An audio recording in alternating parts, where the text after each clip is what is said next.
juga bisa jadi. Tapi Al-Quran nemenin kita terus. Jangankan ketika yaumul hisab, bahkan di alam kubur. Di alam kubur tuh Al-Quran jadi sahabat setia nemenin. Kalau kilenya datang malaikat Munkar dan Nakir, kali aja mah kita kagak ngapalin itu pertanyaan marabbuka. Ya. Kalau ibarat lagi ujian mah kita punya teman enak ngasih contekan gitu. Yang ngasih contekan siapa di antaranya? Yaitu Al-Quran yang kita baca. Di antaranya yang lagi pengen ada di dadanya kaum mukminin, mukminat, orang-orang muslimin, muslimat tuh di dalam dadanya, di dalam diri kita ada bacaan suratul mulk. Kalau orang sini bilang tabarok. Dibacain tiap hari, bagus diamalin. Karena itu suratul mulk adalah merupakan di antaranya kalau kita berada di satu tempat terang, enak apa kagak, Pak? Kondisinya lagi gelap, dikasih lampu terang, enak kagak? Oh, jauh. Enak begini. Kelihatan oleh mukanya antu-antu. Kita mau baca Quran jelas kelihatan. Lah coba kalau gelap gulita lagu enak kita. Apa aja dipegang, kalau dipegang enak, lawafalnya disuruh tuh repot urusan. Itu di antaranya suratul mulk, surat tabarak nemenin itu. Nah, begini.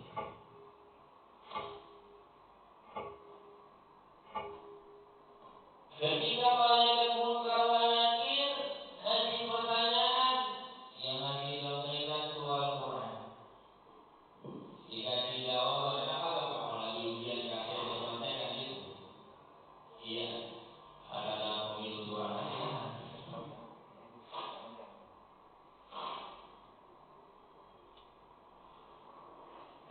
Dikasih contekan enak. Maka dari itu hidup kita ini senantiasa interaksi dengan Al-Quran. Bahkan setiap hari kita berinteraksi dengan berbahasa Arab. Betul kagak Pak? Tiap hari kita interaksi sama bahasa Arab. Betul kagak? Ini ada orang kagak ya? Jawab iya doang kagak sama aja kan? Ngantuk kan? Kalau kagak mau, jawab dong. Iya Pak. Alhamdulillah. Kedengeran Bu? Bu? Kedengaran Pak. Jelas kagak? Jelas. Muka saya kelihatan di situ? Kelihatan samar-samar. Samar-samar pakai kacamata kalau begitu. Jangan nih. Baik. Nah, Al-Quran merupakan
Apalagi yang belajarnya seminggu sekali.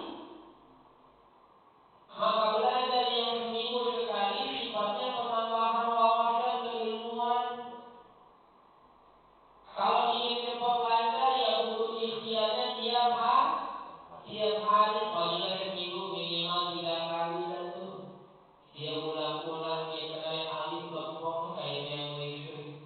Lempeng kagak bengkok gitu. Puan kagak selundup mobil. Selundup mobil bengkok juga tuh tiang listrik. Alif lempeng. Huruf ba kayak perahu, ada baksonya jatuh satu di bawah. Itu huruf ba. Kenalin atu-atu. Begitu. Insya Allah, Allah kasih kepada kita, udah kasih otak akal pikiran.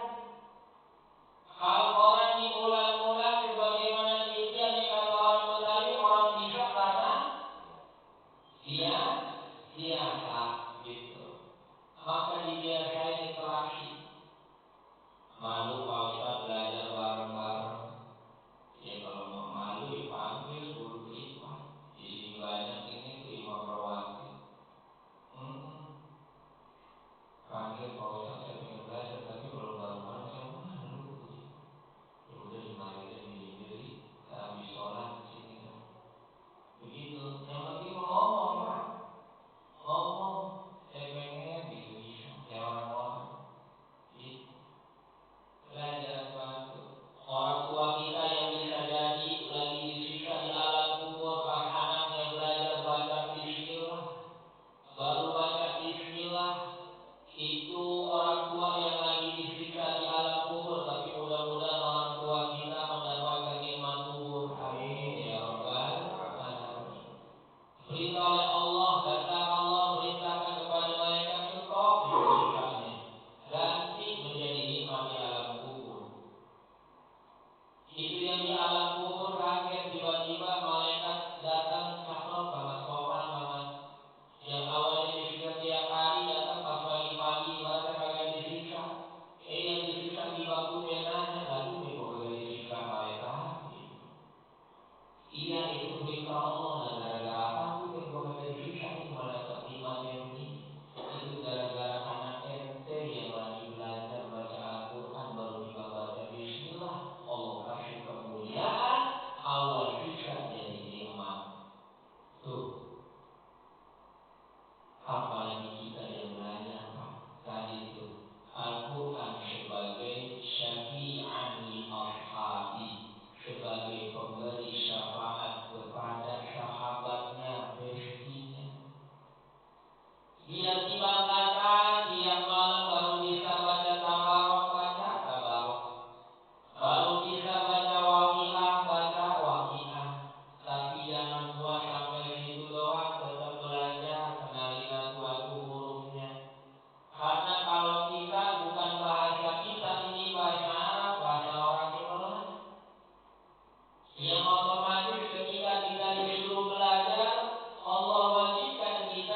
nikah ada berapa, Pak?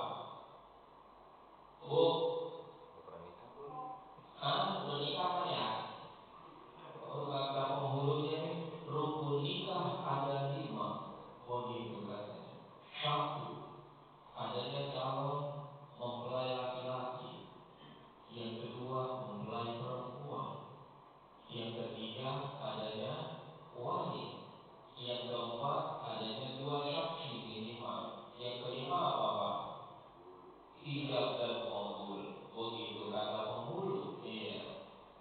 1 kagak ada. Mempelai perempuannya kabur. Jadi kagak nikah? Hah? Jadi kagak? Ngapa? Rukunnya kurang. Kagak jadi. Tuh.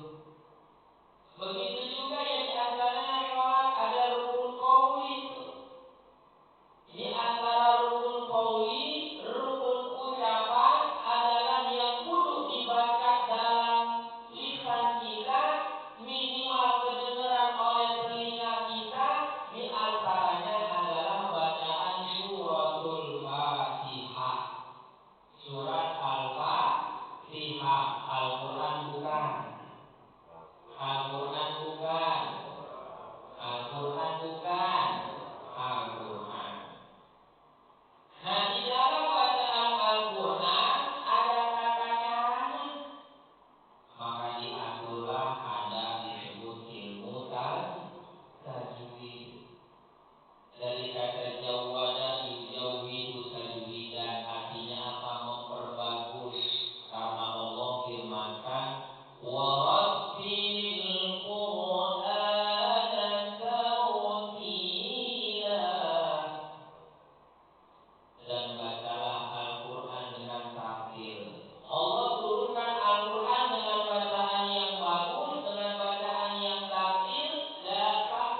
Jadi mah kita baru belajar, ya nggak apa-apa. Ya tapi juga jangan bagus langsung belajar tafsir. Oleng Pak, oleng. Iya, belajar dari Asy'ari dulu, pelan-pelan. Gitu. Saya pengen belajar apa? Tafsir, jangan dulu. Iya. Ya kalau dengerin aja mah nggak apa-apa, gitu dengerin. Tapi yang menjadi fardu ain dulu buat kita, maka itu yang utama. Fardu ainnya apa? Maka semangati diri kita. Nih bentar lagi bulan Ramadan. Mudah-mudahan bisa diberikan nikmat panjang umur. Bisa kembali bertemu dengan bulan Ramadan. Apa tuh target kita? Gitu. Target kita paling tidak mungkin, ya Allah bulan Ramadan saya pengen benerin bacaan surah Al-Fatihah saya. Saya pengen benerin bacaan rukun-rukun qauli yang ada di dalam sholat. Belajar pelan-pelan gitu. Makhraj. Yang kedua yang dipelajari ilmu tajwid adalah sifatul huruf. Ya 2 menit lagi Pak, jam 8 ntar baru pertanyaan. Sifatul huruf. Apa itu sifatul huruf? Adalah karakternya huruf. Ada orang kembar, siam, sama persis, rumahnya sama, tapi mesti akan ada perbedaannya di sifatnya. Begitu juga huruf. Ada karakter huruf, ada huruf yang menghembuskan udara, ada lawannya tidak, ada yang tertahan suaranya, ada yang mengalir suaranya. Itu dipelajari di sifat huruf. Yang ketiga, pelajaran ilmu tajwid ya adalah mengetahui mad wal qasar, panjang dan pendek. Jangan sama kayak tadi, akbar, akbar, jangan gitu. Kenapa? Salah baca, salah makna. Tapi Pak Ustadz kalau saya ibarat kalau belajar salah bagaimana? Itulah nikmatnya orang belajar. Ketika kita dalam kondisi belajar, kekurangan kita bahkan bisa jadi kesalahan kita. Babnya belum sampai, kita salah. Allah ampunin. Allah maafin. Tuh. Ya. Kenapa? Masih proses belajar. Ibarat kita belajar mobil, masih ada tulisannya latihan. Gitu. Ya. Kurang-kurang dikit, nyenggol-nyenggol dikit, dimaki. Yang keempat adalah tentang ahkam, hukum-hukum. Ini mah kebutuhan sekunder. Tapi yang 3 diantaranya tadi, makhraj, sifat, mad wal qasar adalah merupakan kebutuhan primer dalam bacaan Al-Quran. Mudah-mudahan ya yang ngomong apa ini ya ada manfaatnya, ya bisa dipahami dan semangati diri kita belajar pelan-pelan, tidak usah malu walaupun kita udah sepuh baru belajar, nggak usah malu karena malaikat munkar wa nakir dan pertanyaan Allah nggak pakai ibaratnya malu. Jangan sampai ketika kita malu di sono udah nggak bisa koreksi apa-apa, mendingan malu dulu di dunia dah. Tapi kita mau berproses belajar dan itu yang Allah pandang. Disitulah Allah berikan, kalau bahasa ibaratnya kata orang kampung duku, apresiasi gitu. Mudah-mudahan yang sedikit ada manfaatnya. Dibuka sesi yang kedua. Mungkin ada yang mau dipertanyakan, dipersilahkan. Dikembalikan kepada yang memiliki masjidnya. Baik, alhamdulillah, jazakallahu khair kepada guru kita Ustaz Haji Abdul Razak yang telah menyampaikan mengenai Al-Quran, betapa pentingnya Al-Quran ini. Tadi jujur saya Ustaz udah deg-degan Ustaz. Ini kalau bacaan kita salah kagak diterima tapi ujung-ujungnya alhamdulillah kayaknya gitu ya. Kalau proses belajar dimaafin gitu saja. Tolong dijawab dulu Ustaz. Baik, ya itulah tadi yang Allah pandang adalah proses. Dari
Ya, silakan. Maju. Assalamualaikum warahmatullahi wabarakatuh. Waalaikumsalam warahmatullahi wabarakatuh. Coba bunyi nggak penyikannya tadi kedip-kedip tuh. Ya. Ya, silakan. Ustaz, bagaimana mengijabahkan Allah memberikan syafaat pada kita agar kita lebih getol untuk belajar Al-Quran dan membacanya dengan tartil. Assalamualaikum warahmatullahi wabarakatuh. Waalaikumsalam warahmatullahi wabarakatuh. Silakan. Baik.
terlebih bagus kita niatkan.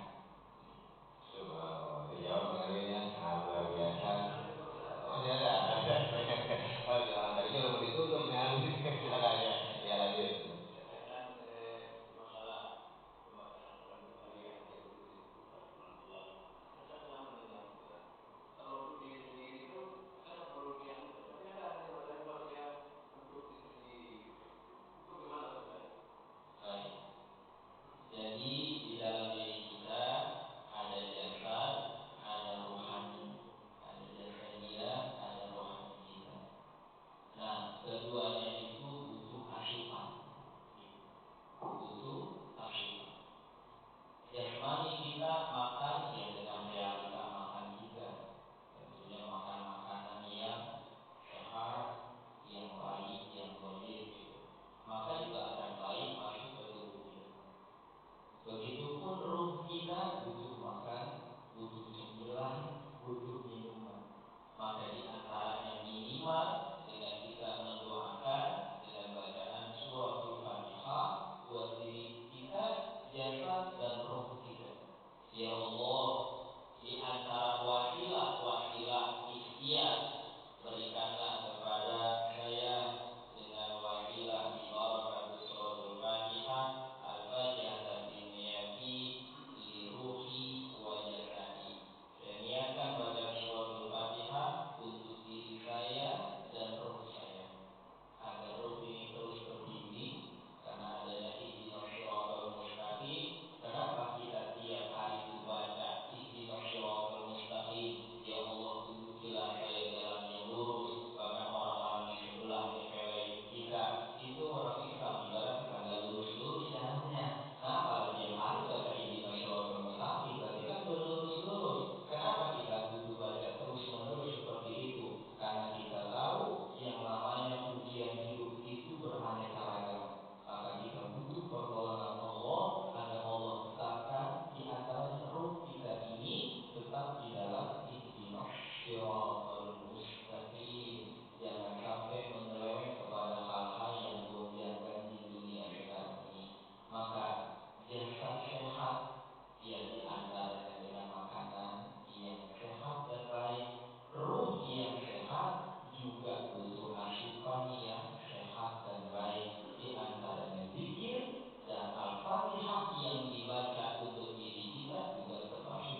Assalamualaikum.